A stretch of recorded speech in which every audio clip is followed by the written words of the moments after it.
La literatura ha demostrado, por ejemplo, que en países donde se supone que los niveles de educación y de reconocimiento de tecnología se supone que deben estar mucho más avanzados, por ejemplo en Noruega, la población en general carece de los niveles de concientización acerca de algoritmos. Y además, lo más preocupante es que las poblaciones que se ven todavía más afectadas por estos bajos niveles de educación en estos temas son poblaciones característicamente vulnerables, llámese mujeres, personas adultas mayores o personas generalmente excluidas de la sociedad en general. Pero bueno, por seguir los ejemplos que anteriormente presenté, algunas preguntas que podríamos levantar. En este sentido, la BBC, por ejemplo, ¿por qué se recomiendan estas noticias? ¿Cuál es la importancia de estas noticias? El sistema, la interfaz, el diseño, no nos permite conocer por qué esa recomendación se está presentando y por qué no otras recomendaciones no se están presentando, por ejemplo. Con el Washington Post, como se catalogaba For You, Recommended Stories, ¿por qué para mí? Y me llama la atención, por ejemplo, la nota de opinión relacionada a Donald Trump, que es que acaso soy yo, cristiano blanco conservador, que me interesaría leer esta noticia. O más bien al contrario, el sistema considera que no soy ni cristiano, ni blanco, ni conservador, y me interesaría esa nota de opinión. En relación a Radio Televisión Española, ¿cómo definimos trending en este caso? ¿Es trending el contenido más popular? ¿O es trending el contenido que está seleccionando el medio? ¿O es trending el contenido que está seleccionando el algoritmo? Y lo repito, ¿por qué es tendencia? ¿Quién decide qué sería tendencia? ¿Y cómo se define la tendencia en este caso? ¿Qué serían noticias destacadas? ¿Quién y por qué la destaca en estos medios en particular? Todas estas preguntas, y de nuevo demostrado por la literatura y por la ciencia detrás de esto, han demostrado que todas estas preguntas generan una mala experiencia de usuario. En general, también con el consumo del medio de comunicación en particular. Y de nuevo yo creo que tal vez nos interesaría un poco más el siguiente punto, que es que acaso las líneas editoriales del medio se respetan por estos algoritmos, o realmente lo que tenemos son algoritmos seleccionando la línea editorial del medio, seleccionando el contenido que nos presentan a cada uno de los lectores. Yo creo que son preguntas interesantes de que nuestras empresas deberían levantar. Todo esto, en general, afecta la credibilidad del medio. Cuando las personas y personas que tienen un poco de concientización sobre estos temas se preguntan por qué una noticia está recomendada, ¿no? Claro que tendría que, en relación, sobre todo, una injerencia bastante directa sobre la credibilidad del medio. Veamos un caso de ejemplo de malas experiencias. Durante el 2021 tuve la oportunidad de publicar un estudio en el cual partí del hecho de que los usuarios tienden a reflejar sus personalidades y crear personificaciones de los algoritmos. Esto está comprobado también por la literatura. La gente en general se refleja en sus recomendaciones. Dice, es que a mí me gusta esto, relacionado a lo que el algoritmo está presentando. Es que esto soy yo, esto es lo que me define a mí. Y además de reflejar sus personalidades, inclusive la gente empieza a decir, es que el algoritmo es bueno, el algoritmo es malo, el algoritmo está divertido, el algoritmo es más serio. Generalmente se reflejan también personificaciones en cada uno de estos algoritmos.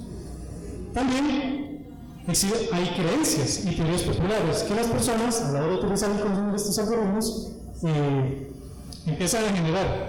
E inclusive teorías que no están comprobadas y teorías que no salen de ningún lado, simplemente son hipótesis informales que la gente tiene sobre los algoritmos. A partir de esto también me agarré un concepto que se llaman manieros algorítmicos, que son creencias sobre los algoritmos más el efecto productivo y afectivo que tienen estos algoritmos en nuestras sociedades y en nuestras vidas cotidianas. Imaginaciones, percepciones y experiencias relacionadas a estos algoritmos. Y me pregunté, pues bueno, ¿existirán los imaginarios algorítmicos tangibles? ¿Existirá una forma de materializar esos imaginarios algorítmicos? Y para contestar esa pregunta, realicé el siguiente estudio. Organicé 5 talleres de diseño participativo con 15 participantes y les lancé una pregunta, un reto creativo. Nos puse a contestar cómo te representa Netflix, cómo Netflix te imagina. Y la forma de contestar esta pregunta, tenía una limitación para esto, era contestarlo de una manera tangible. Les entregué materiales creativos, legos, plasticina, cartulina, marcadores, todo este tipo de cosas que ellos pueden utilizar para crear su respuesta.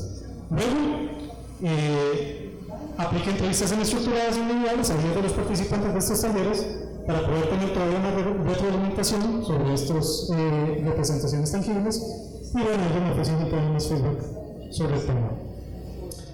Para esta tarde quería presentarles simplemente 5 de esos resultados. En primer lugar, en la esquina inferior izquierda, tenemos al participante 12, por ejemplo, diciéndonos que yo haga mi ruido o como soy un raro, una rara. En este caso, ¿por qué? Porque este participante dice que sus recomendaciones de Netflix son tan raras, tienen tan poco sentido, se relacionan una con la otra, que la forma en que Netflix me ve es como este payaso, lleno de colores, lleno de formas diferentes, sin ningún sentido, y que al fin y al cabo tiene muy relación con lo que realmente soy. En la esquina superior izquierda tenemos el participante 2, tratando de representar a un Lego como 2 personalidades diferentes saliendo de la misma raíz. ¿Y esto por qué es? Porque el participante 2 dice que constantemente comparte su perfil de usuario y su pareja utiliza ese perfil de usuario. Por lo tanto, considera que Netflix me representa como una personalidad múltiple o una personalidad como si tuviera 2 personas dentro de la misma persona. En el centro yo creo que queda bastante claro lo que el participante está expresando. En el centro tenemos un bloquecito gris arriba representando los datos y para el participante 14 simplemente es un gran dólar en rojo. ¿Por qué? Porque para Netflix solamente son una razón más para incrementar su economía. Participante 13, en la esquina superior derecha, pone 2 bloques de Lego representándose detrás de 2 bloques grandes de datos y se siente atrapado o atrapada detrás de estos bloques de datos. En la esquina inferior derecha tenemos un muñequito de plasticina, un poco regordete, viendo televisión. ¿Y por qué? Porque el participante 14 piensa que Netflix cree que él es como una persona regordeta, comiendo siempre comida chatarra, frente al tele, todo el día viendo películas y series en televisión. Así consideran ellos que Netflix los representa, o las representa. Por lo tanto, creo que algunas conclusiones podríamos sacar de acá. En primer lugar, hay malas experiencias de usuario con estos sistemas de recomendación. Punto número 2. Hay poca credibilidad de las recomendaciones. Me considero únicamente como razón de negocio o las recomendaciones me limitan o no me entienden del todo. También es interesante notar cómo estas malas experiencias, inclusive estas relaciones, afectan directamente al cuerpo. Las personas se consideran lo que no son por el uso del sistema y además afectan directamente la identidad de las personas. Como número 4, la importancia del estudio de las experiencias al utilizar el sistema para darnos cuenta cómo las personas están utilizando nuestro sistema y además qué sienten a la hora de utilizar el sistema y estas recomendaciones.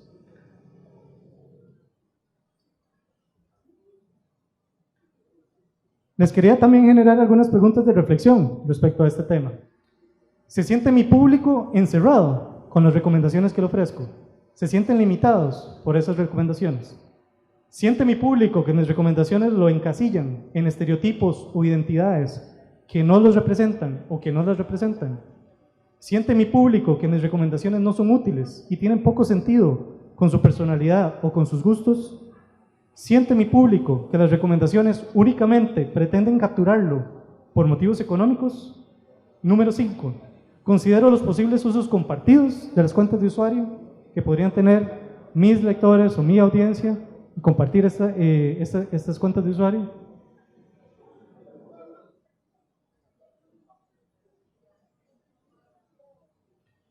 Una posible solución a estas malas experiencias la llamo experiencia algorítmica. Pensar desde el punto de vista del usuario cómo podríamos diseñar y crear una mejor experiencia algorítmica.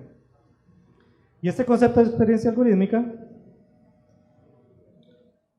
lo publiqué también en 2018, partiendo de la relevancia de los algoritmos, de tantos algoritmos que consumimos día a día, de las experiencias negativas que tenemos, sobre todo en redes sociales, por ejemplo, a la hora de consumir estos algoritmos, y de la necesidad de crear mejores experiencias, propuse un estudio donde combiné métodos como la inspección semiótica, 3 talleres participativos con 11 participantes y entrevistas de diseño participativo con 8 de los participantes para hacer un análisis de Facebook qué es lo que le hace falta a Facebook o qué es lo que tiene Facebook en relación a esta experiencia algorítmica.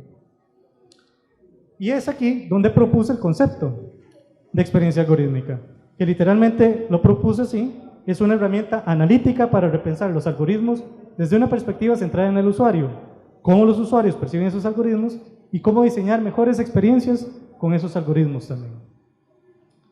Aquí la pregunta fundamental sería entonces para nuestros medios de comunicación, por ejemplo, ¿cómo sería esa experiencia algorítmica de un sistema de recomendación, por ejemplo, de contenido audiovisual? Esto de nuevo lo pude presentar en una publicación en el 2019, donde partí de la preponderancia de los sistemas de recomendación de películas, también de las experiencias negativas con estas recomendaciones, como se las presenté antes, y de la existencia del concepto de experiencia algorítmica, pero en el contexto de redes sociales. Nos hacía falta, por ejemplo, cómo desarrollar experiencia algorítmica con contenido audiovisual. Y propuse un estudio donde combiné inspección semiótica de nuevo, 5 talleres participativos con 15 participantes y entrevistas semiestructuradas con 10 participantes. En esta publicación propongo un marco de diseño o de desarrollo de aplicaciones para contenido audiovisual donde se podría mejorar la experiencia del usuario a partir de estas experiencias con las recomendaciones. Las recomendaciones de diseño, en este caso, se dividen en 7 grandes áreas. Área número 1, diseñar oportunidades para la transparencia del perfil de usuario.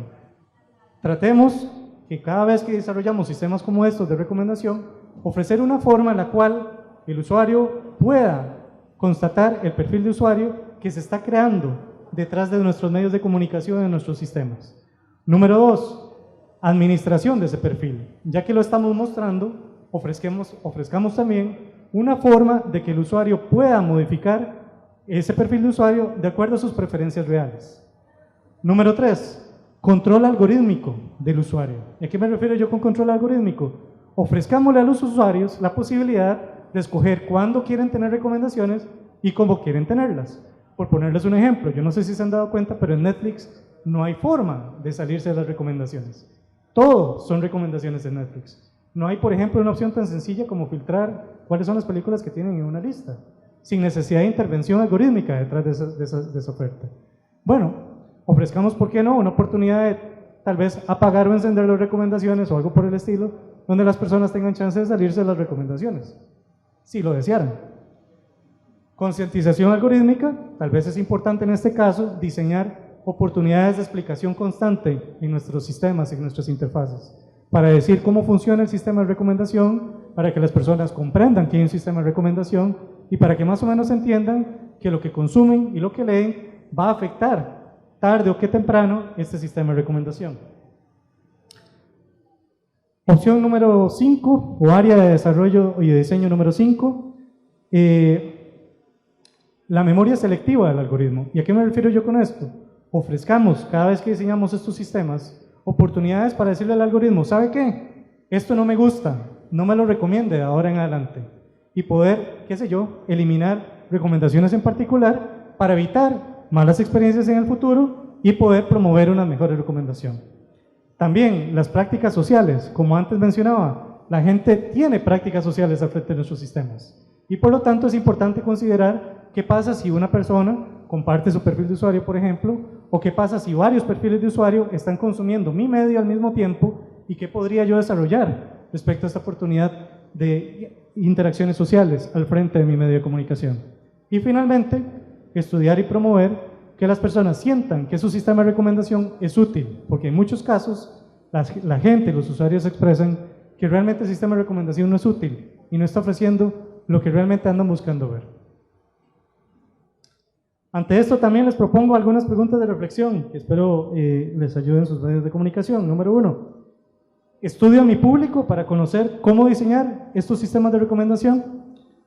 Número 2, ofrezco control y transparencia para ese sistema de recomendación.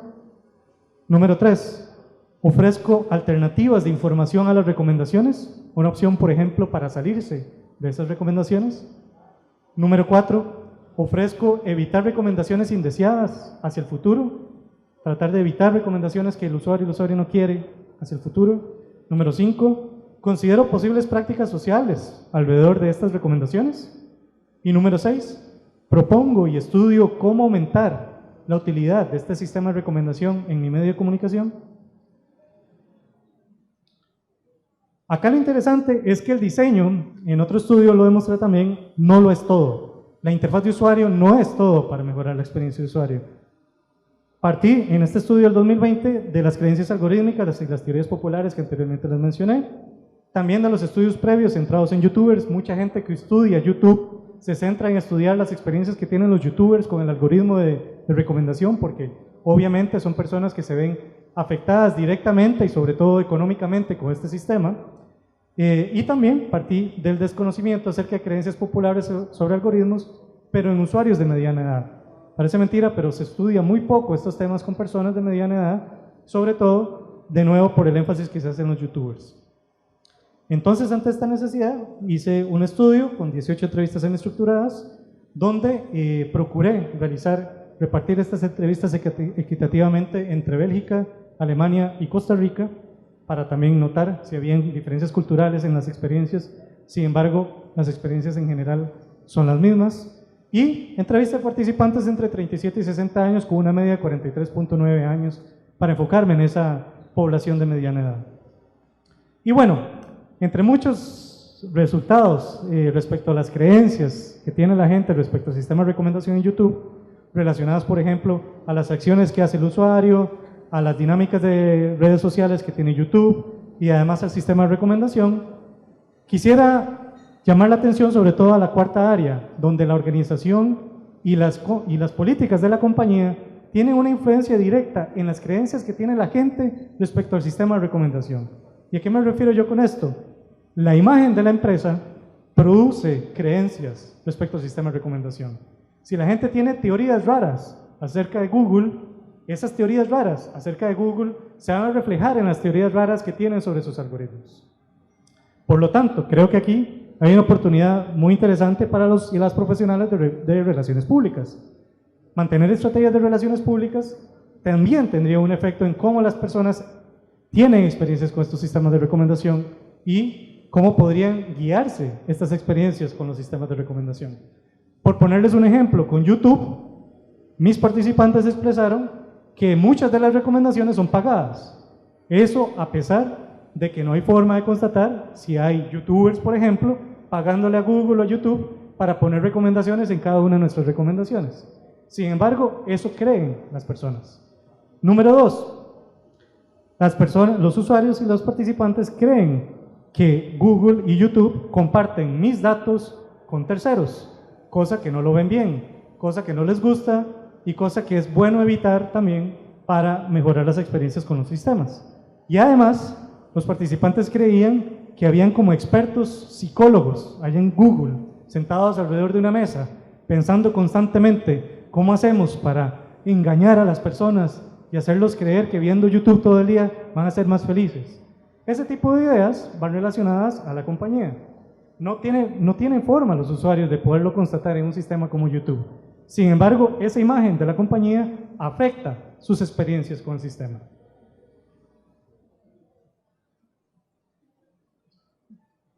Conclusiones de este estudio, por ejemplo, como les mencionaba antes, estrategias de relaciones públicas también influirían en las creencias respecto a las recomendaciones. Número 2, ideas falsas de la organización pueden crear experiencias negativas con el sistema. Y número 3, estrategias constantes con el público para explicar cómo funciona el sistema de recomendación y evitar ideas falsas para mejorar esta experiencia. Como preguntas de reflexión les propongo entonces, ¿qué imagen o proyecto yo como medio de comunicación que podría influir la experiencia con mis sistemas de recomendación? Y número 2, ¿cómo puedo influir en esa imagen para mejorar esa experiencia? También, desde la academia a veces tenemos la oportunidad y la flexibilidad de proponer ideas un poco salidas de lo que actualmente existe. Y les quería presentar una de mis propuestas para mejorar esta experiencia de usuario con los sistemas de recomendación. Para este estudio, que ya está pronto a publicarse, ahorita en el 2022, partí de la existencia de las interfaces tangibles de usuario. ¿Qué son interfaces tangibles de usuario? Bueno, ahorita tengo al frente mío y los compañeros allá técnicos tienen interfaces gráficas de usuario. Generalmente en nuestros celulares, en nuestras computadoras, lo que tenemos son botones, gráficos, dibujos, a los cuales les damos clic y bueno, interactuamos de esa forma con la computación. Sin embargo, hay otra forma de interactuar con la computación que se llama interacción tangible o interfaces tangibles de usuario, donde no tenemos pantallas, donde no tenemos gráficos, sino tenemos formas físicas que movemos, torcemos, utilizamos en general para poder interactuar con la computación. Y llama la atención de que no hay propuesta tangible para interactuar con estos sistemas anteriormente propuesta por la literatura. Sin embargo, sí hay interfaces tangibles para interactuar con un televisor. Entonces partí de esas interfaces tangibles para poder proponer cómo mejorar las recomendaciones con películas, por ejemplo. Las personas también tienden a reflejar sus personalidades y personificaciones y utilicé este resultado también para poder proponer lo que les voy a presentar ahorita. Para este estudio realicé otra vez entrevistas de codiseño con 18 participantes, tomando las medidas de la pandemia durante COVID-19, que lamentablemente, bueno, también afectó la dinámica de investigación. Y lo que hice fue que en estas entrevistas de codiseño les propuse estos 4 prototipos que ven al frente. Un cubo solito, 2 cubitos, un muñeco, básicamente, humanoide, y una almohada redonda. Y se las puse al frente y básicamente lo probaron, teniendo diferentes opciones para poder interactuar con el sistema de recomendación. Implementé también yo un sistema de recomendación de películas y se los puse al frente, tratando de hacer como una dinámica de mago de Oz, llamamos nosotros, de interacción humano-computador, donde si mueven el cubo para la derecha o para la izquierda, bueno, se movían las películas también. A partir de los resultados de esta exploración que realicé, pues propuse yo mi propio prototipo de una interfaz tangible para poder interactuar con un sistema de recomendación de películas. Este prototipo, bueno, se llevó su tiempo desde el punto de vista electrónico. Lo que le utilicé al final fueron sensores, los conecté a un Arduino básico que tienen también sensores ahí adentro, y el corazón lo ven en la parte derecha. Básicamente es como esta plaquita con un montón de sensores conectados y el Arduino manejándolo todo. Y al final me salió algo que se los voy a presentar aquí en el video.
Básicamente es un muñequito inteligente, tipo almohada, que lo podemos activar cuando deseamos interactuar con nuestro sistema de recomendación. Y dependiendo si me siento un poco feliz, simplemente aprieto la carita feliz y aumento las películas de comedia o películas más relacionadas a este sentimiento. Pues me siento un poco triste, más bien aprieto la carita triste para tener más dramas o películas relacionadas a este sentimiento también. No quiere decir que esta es la solución a los sistemas de recomendación, para nada. Simplemente lo diseñé, lo implementé y estoy explorando qué se puede hacer con una interfaz como estas, porque hasta el momento no existe propuesta previa en esta línea. ¿Qué es lo que hace Recfi entonces? Tiene un botoncito atrás para poder apagarlo y encenderlo. Si queremos usarlo como almohada o abrazarlo o hacer un muñeco como queramos, podemos simplemente ponerlo en standby mode, digamos, y utilizarlo como queramos. Cuando queremos interactuar con el sistema de recomendación, bueno, ese botoncito de atrás nos activa la interacción. Apretándole la pancita en el botón de play, simplemente reproducimos la película, o también, si lo presionamos bastante tiempo, activa una explicación donde dice por qué esa película se está recomendando a ese usuario en particular. Como vieron, se puede mover a la derecha o a la izquierda para navegar, se puede hacer vibrar o hacerle un shake para hacer recomendaciones aleatorias. Se baja si queremos evitar recomendaciones en el futuro, y cada uno de los bracitos puede añadir configuración o personalización para 5 grupos diferentes de películas. Como les mencionaba, es la primera exploración académica donde se trata de hacer esto. Entonces, por lo tanto, eso es una primera contribución, por lo menos desde el punto de vista académico. Segundo, con esto también propuse a la comunidad el concepto de algoritmos tangibles. ¿Qué serían algoritmos tangibles? Bueno, la posibilidad de tener interfaces tangibles como estas que acaban de ver para poder interactuar con los algoritmos y tener un mejor control sobre ellos. Y las ventajas que los usuarios y mis participantes me expresaron respecto a este tipo de interfaz son las siguientes. En primer lugar, permite superar la noción abstracta de lo que es un algoritmo. No sé si han visto lo que es un algoritmo, pero generalmente un algoritmo simplemente es un montón de código. A veces se ve como matemática, a veces se ve como código simplemente, y ese concepto es un poco abstracto. Lo que me decían los participantes es, bueno, teniendo algo tangible, algo que yo puedo tocar, algo que yo puedo doblar, algo que puedo utilizar, pues se rompe esa noción abstracta y puedo decir, este es el algoritmo, por lo tanto lo hago, lo utilizo como yo quiero. También ofrece la posibilidad de reflejarse en el algoritmo. Como antes en la literatura demuestra, si las personas se reflejan sus personalidades en el algoritmo, bueno, ¿por qué no reflejar las personalidades en representaciones humanoides como la que tenemos aquí al frente?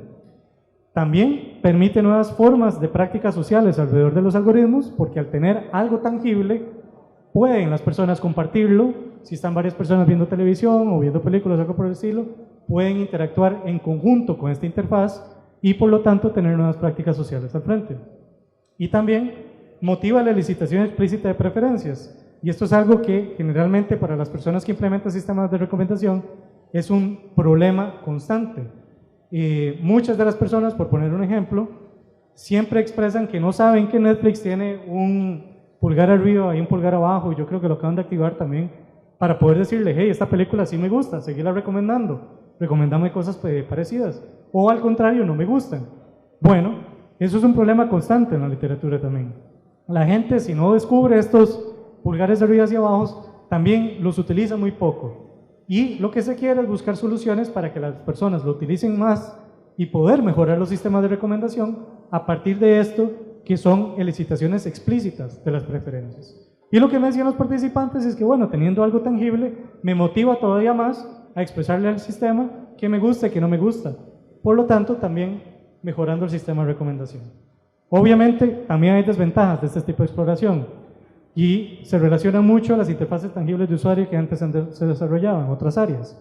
Por ejemplo, las interfaces tangibles de usuario tienen problemas de escalabilidad. ¿A qué me refiero con escalabilidad? Bueno, si yo quisiera más opciones de filtrado, no solamente 5, sino 6, 7 o tal vez 3, bueno, la interfaz ya está diseñada para 5 y este problema de escalabilidad definitivamente pone una limitación en este tema. También problemas de versatilidad. ¿Y qué sería con versatilidad? Bueno, este muñeco a veces me estorba, qué sé yo, para llevármelo para la playa, o también para diseñarlo de diferentes formas. El sistema está diseñado para ser humanoide. Bueno, habría que diseñar una interfaz de usuario completamente diferente para tener una experiencia diferente si quisiera más bien la almohadita redonda, por ejemplo, o el cubito. Eso es una desventaja de las interfaces tangibles de usuario que no tienen las interfaces gráficas de usuario. Y finalmente, fatiga de usuario. Bueno, ese muñequito lo tengo que estar moviendo para la derecha, para la izquierda. Qué cansado. Ya después, si no encuentro la película, ya después de utilizarlo ya como 15 minutos o media hora, pues se vuelve un poco cansado utilizarlo, ¿no? Eso también se relaciona con las interfaces tangibles en general y es una desventaja de estas formas de interacción. Y como preguntas de reflexión respecto a este estudio, les propongo, ¿estaría mi público tal vez dispuesto a alguna alternativa tangible para interactuar con las recomendaciones? ¿Sería apropiado para el contexto de consumo de mi medio de comunicación una alternativa tangible como esta? ¿Existen las condiciones comerciales para producir y distribuir alternativas tangibles? ¿Existe tal vez una oportunidad de negocio en esta línea?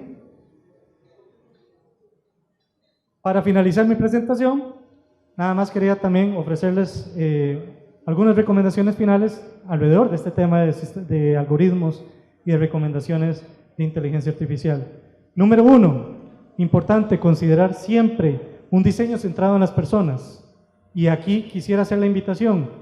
Yo he notado en general, bueno, apenas hace 2 meses regresé a Costa Rica y he notado como nuestros medios de comunicación están dependiendo mucho de otras plataformas. Prácticamente distribuimos nuestro contenido en Facebook, en Twitter, Spotify, todo este tipo de plataformas. Y yo diría, bueno, ¿por qué no empezar a implementarlos? Al contrario, simplemente mi invitación es tener presentes los riesgos a la hora de implementar este tipo de sistemas y sobre todo los posibles riesgos para la credibilidad de mi medio de comunicación con estos sistemas de recomendación. Número 3, estudiar y mejorar constantemente la experiencia con los sistemas de recomendación. Si los implemento en mis medios de comunicación o en mis plataformas o en mis páginas web, estudiamos constantemente lo que la gente considera y cómo utiliza estos sistemas de recomendación para poder mejorar esa experiencia y, ¿por qué no?, atraer hasta más audiencia al medio. Otra recomendación, número 4, las estrategias transparentes de diseño siempre van a conllevar necesidades y estrategias de control. Si decidimos mostrar transparencia en las recomendaciones, el usuario, y esto sí lo he demostrado en varios estudios, inclusive en otros afuera de esta presentación, las personas siempre buscan tener estrategias de control cuando les mostramos la transparencia. Entonces, una tiene que ir de la mano de la otra. No se vale transparencia sin control. Número 5, no toda la audiencia, y esto es importante también, requiere transparencia y control. Hay gente que simplemente se quiere sentar al frente del tele y que les ponga la mejor película y punto, sin pensar. Eso también pasa y eso también sucede. Por lo tanto, es importante de nuevo ajustar la necesidad mediante la revelación progresiva, y eso es una estrategia de diseño de interfaces de usuario. Si una persona desea saber por qué una recomendación se da o no, bueno, ofrezcamos una pequeña explicación primero. Si quiere más detalles, ofrezcamos una opción donde pueda desplegar más detalle y más información, y así progresivamente, dependiendo de la necesidad explícita que el usuario exprese en nuestro medio. Número 6, respetar los lineamientos legales, y esto es importantísimo también, respecto a la privacidad y protección de datos personales, porque estamos recopilando información de nuestros usuarios y usuarias constantemente para generar mejores recomendaciones, ¿cierto? Y esto está muy ligado a nuestros derechos que tenemos todos y todas relacionados a la identidad digital, ¿cierto? Y hay un marco jurídico relacionado a datos personales y a protección de datos en nuestro país. Es importante siempre tenerlo presente a la hora de implementar estos sistemas. Número 7, confianza en el sistema también se va a ver afectada por la confianza en el medio, y era lo que les mencionaba anteriormente. Estrategias de relaciones públicas también tendrían un impacto positivo, por ejemplo, en la interacción y en la experiencia con nuestros medios y recomendaciones.